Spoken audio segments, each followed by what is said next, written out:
আলহামদুলিল্লাহ, কবরস্থানে চলে আসছি ভাইজান। এই যে বিশাল বড় কবরস্থান, এটা একটা কেন্দ্রীয় কবরস্থান। তো এই কবরস্থানের আমরা খুঁজে খুঁজে দুইটি কবর বের করলাম, যেটা পাশাপাশি দুটো কবর। এই যে অনেক পুরাতন কবর, পাশাপাশি দুটো কবর আছে, এর পাশে আরেকটা কবর আছে, সিরিয়ালে কবরগুলো আছে। তো এখন এই কাজটি আমরা সম্পাদন করে দেব।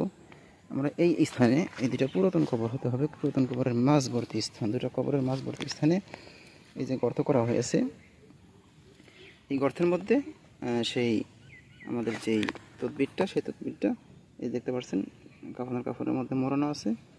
এই তদবিরটা আমরা এখানে দাফন করে দেব। তো এটা নিয়ম হচ্ছে, শুরুতে দোয়া পাঠ করতে হবে, বিসমিল্লাহির রহমানির রহিম।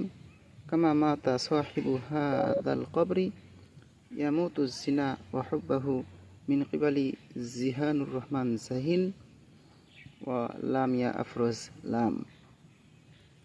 আমরা এই একটু গভীরই দিয়ে দিচ্ছি, যাতে তা দ্রুত নষ্ট হয়ে যায়, গভীরই দিয়ে দিলাম।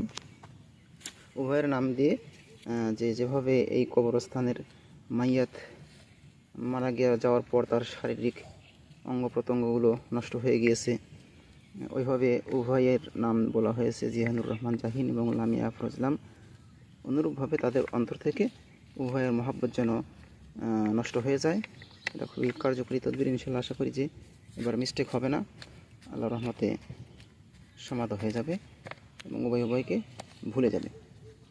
তো দোয়া রাখবেন আমার জন্য, আপনার জন্য দোয়া করি, আল্লাহ পাক যেন আপনার মনের নেক বাসনা পূরণ করে এবং লামিয়া আফরোজলামকে যেন ওই ছেলেকে ভুলে গিয়ে আপনাকে আপনার প্রতি যেন তার মনকে মাইল করে দেয় এবং আপনাদের উভয়কে যেন জীবন সঙ্গিনী হিসেবে কবুল করেন। আল্লাহ তাআলা কবুল করুন, আল্লাহুম্মা আমিন। আসসালামু আলাইকুম ওয়া রাহমাতুল্লাহ। আলহামদুলিল্লাহ বোন, এই যে কবরস্থানে চলে আসছি, কবরস্থানে এসে এই কাজটা এখন সম্পাদন করে দিয়ে যাচ্ছি। যেটা এই দেখতে পাচ্ছেন একটা কবর আর এই একটা কবর, পাশাপাশি দুটো কবরের মাঝখানে গর্ত করা হয়েছে। এই গর্তের মধ্যে আপনার এই যে হাজব্যান্ড, আপনার স্বামীর যেই গেঞ্জির কাপড় দিয়েছিলেন, সেই গেঞ্জির কাপড়ের মধ্যে তার নাম এবং নার্গিস সুলতানার নাম দিয়ে কোরআনের আয়াত দিয়ে তদবির করা হয়েছে, যাতে যাদের উভয়ের মধ্যে বিচ্ছেদ ঘটে যায়, এবং অন্যান্য যে সামগ্রী দেওয়ার প্রয়োজন সেগুলো দেওয়া হয়েছে। এখন দোয়া পাঠ করে আমি এটা দাফন করে দেব। কামা ইয়ামুতু সাহিবু হাদাল কবরি ইয়ামুতু হুব্বাহু ওয়া জিনা মিন নাসিম ও নার্গিস সুলতানা। এটা বলে আমি এটা দাফন করে দিয়ে দিচ্ছি, মাটির মধ্যে দাফন করে দিয়ে দিচ্ছি। যে দোয়াটির অর্থ হচ্ছিল, যেভাবে এই কবরের মধ্যে এই মাইয়াত দাফন হয়ে গিয়েছে, সমাধিত হয়ে গিয়েছে এবং তাদের শরীরের হাড়গুলো পচে গিয়েছে, নষ্ট হয়ে গিয়েছে, অবিকলভাবে উভয়জন অর্থাৎ আপনার স্বামী নাসিম এবং নার্গিস সুলতানা উভয়ের মধ্যে তাদের সম্পর্কটা যেন বিচ্ছেদ হয়ে যায় এবং তাদের অন্তর থেকে যেন এই কবরবাসী যেরকমভাবে নষ্ট হয়ে গেছে, তাদের হাড় পচে গিয়েছে, তাদের অন্তর থেকেও যেন তাদের মহাব্বতগুলো উঠে যায়।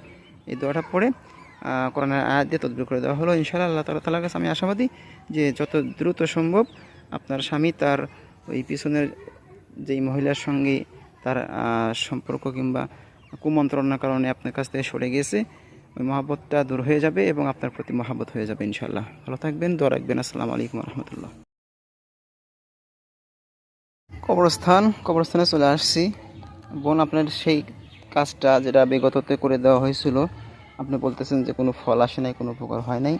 আমি সেই কাজটি এবার পুনরায় রিপিট করে দিচ্ছি, যে পাশাপাশি দুটো কবর, একটা পাকা কবর আর এখানে একটা যে কবর আছে, দুটা কবরের মাঝামাঝি আমি এই যে কাজটা করে দিচ্ছি। দেখেন কাফনের কাপড়ে আপনার সেই শাশুড়ি আম্মা এবং আপনার হাজব্যান্ড, আপনার স্বামী উভয়ের নাম দিয়ে তদবির করা আছে, জাফরান কালি দিয়ে দোয়াগুলো লেখা আছে, আরও অনেক অন্যান্য জিনিসপত্র আছে, সেগুলোকে এখানে দাফন করে দিচ্ছি। বিষয়টা আপনি লক্ষ্য করে দেখেন। আশা করি যে ইনশাল্লাহ কাজ হয়ে যাবে, কোনো সমস্যা হবে না, টেনশনের কারণ নাই। আপনি দয়া করে 40টা দিন অপেক্ষা করেন, ইনশাআল্লাহ। আল্লাহ ভরসা।